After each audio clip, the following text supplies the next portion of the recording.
how do you fix Edcon? And Edcon, we had come up by this stage with the shrink strategy. And the shrink strategy, is really just recognizing that opening stores doesn't work. And if opening stores doesn't work, guess what works hell of a well? It's closing stores. Everything works. Working capital works. Income statement gets better, just close the loss-making ones. Sales transfer from a closed store to an open store if you do it properly. The whole solution came, shrink it, and everyone bought into that, and the only question remained, how quickly would you shrink it? Okay. So I now start this process, again, with lots of help from lots of people. We now start trying to sell the company. So we fail.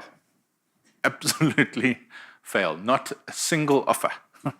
Not a single sign of interest for anyone to put any money into the company. And actually, no one even wanted to buy any bits of the company because all the bits were interdependent on the whole company surviving anyway. Even our manufacturing business, Selrose, if you sold that, but the company went bust, well, then it was worth nothing.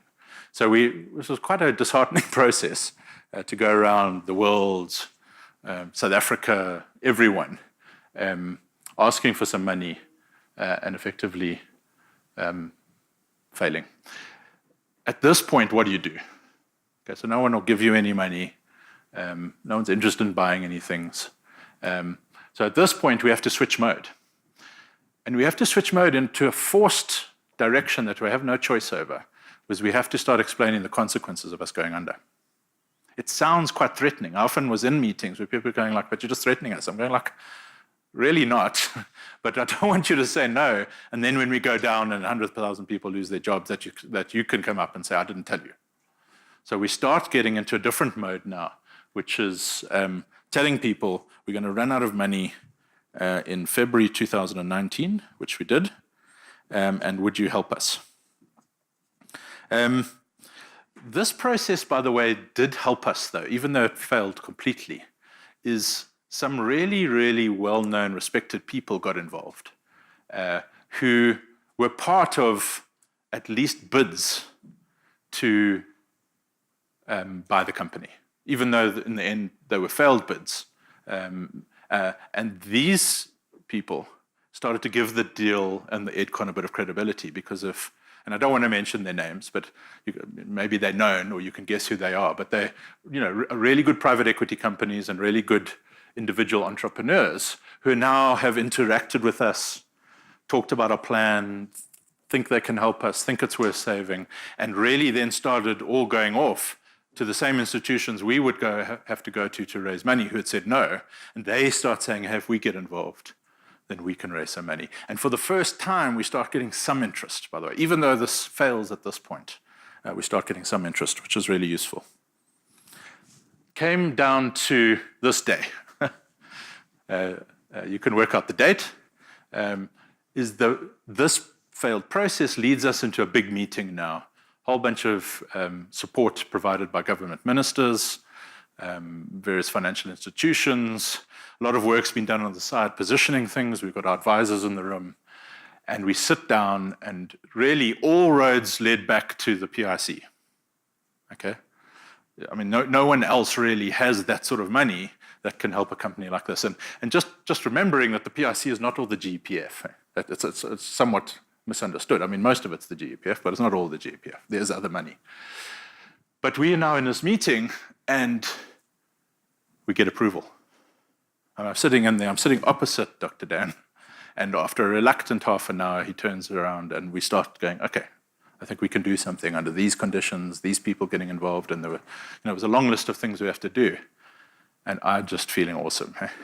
I grab one of my colleagues who's here as well, celebratory breakfast. That's about as much as we can afford. Head off, cup of coffee and a piece of toast. And we head off, I head off back actually to relax at home because I'm exhausted. This was one of the most stressful, pressurized meetings. I'll make a comment on that. CEOs are used to getting fired or under pressure or get bad press because your earnings go backwards or your sales go backwards. When you mess up as a CEO, you get fired, but the company carries on. In this case, failure is 100,000 jobs gone. I mean, it's a different level. It's a different feeling in your gut, by the way. You're not so much worried about yourself, which is more normal, as you're worried about actually a whole bunch of other people in their lives. And so I was enormously relieved. By lunchtime, Dr. Dan had resigned. So, a year's work, all roads leading to the PIC. PIC says yes. That unlocks everything else, by the way. Other companies are going to go put money in, boom. Now, the deal didn't die, but for a good 2 hours, I thought it was dead. Because normally that would kill a deal. The guy who's running the thing, who said yes, is now the guy who's resigned. So this was a low point, and starts an interesting level of complexity about how do you do the deal now. If that's ground zero, and that's where ultimately the money, not all the money, but some money must come from before other people put money in. How do you carry on? Who do you talk to? Who do you phone? The person that and as you know from watching what's happened there, almost everyone's gone. There's no one. I think today it would be fair to say there's no one left at the PIC who was involved in this deal, and we're still having to work with them. Let me say that they've been great. In fact, they've been unbelievably, for an organization with the constraints they're under, they've been unbelievably supportive and helpful, given where they are at. If you can think about how much trouble's going on there. So this was not a good day. And then the unions essentially come to the rescue. So who's bold enough to just roll up their sleeves and say, you know what, enough is enough. Edcon needs to be saved. Who's going to put their hands up? Sakawu, Kasatu, and Saktu. And ultimately, given that we'd already got a deal structure in place, it was there. Everyone knew what the deal was. We were no longer arguing about how much money who was going to put in and what share everyone was going to get. That had all been somewhat resolved, the first stages of a deal. And by the way, part of what I'm trying to achieve here is many people don't get the opportunity to do a big deal or a deal at all. And what you think's happening on the outside and what's actually going on is very, very different. Deals are very evolutionary. You need a meeting of the minds, then you need to go to non-binding arrangements, then you need to go binding arrangements, and then you need to write out checks. And those are very, very different stages, and it can fall apart anywhere along that line. By essentially this point, which is December, the deal is done, but the deal is not done, and the unions start coming to the rescue. And if I have to credit groups of people with really getting this thing done who are not involved in management and are not paid by the company, advisors are expected to help and do well. It will be Stephen Kossoff of Investec. He played a big role in helping the PIC and the banks and the landlords understand exactly what was at stake.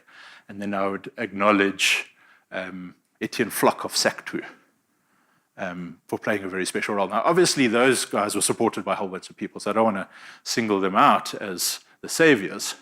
But that group, the sort of South African banks led by Investec by this point, and by the way, Investec had the least amount of money to lose, so this was a true step of leadership.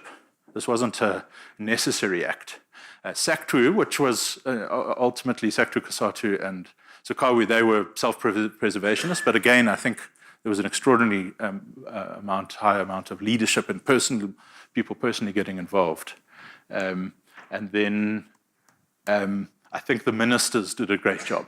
The Minister of Finance, the Minister of Labour, because ultimately when the UIF get involved, then that's the Minister of Labour.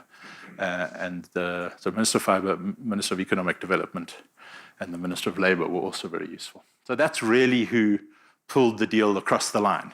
Management put together the plan, the advisors put together the structure and the money and how's it all going to get to, and then it was hauled over the line by that group of people I've just talked about, the ministers, Investec, and the unions.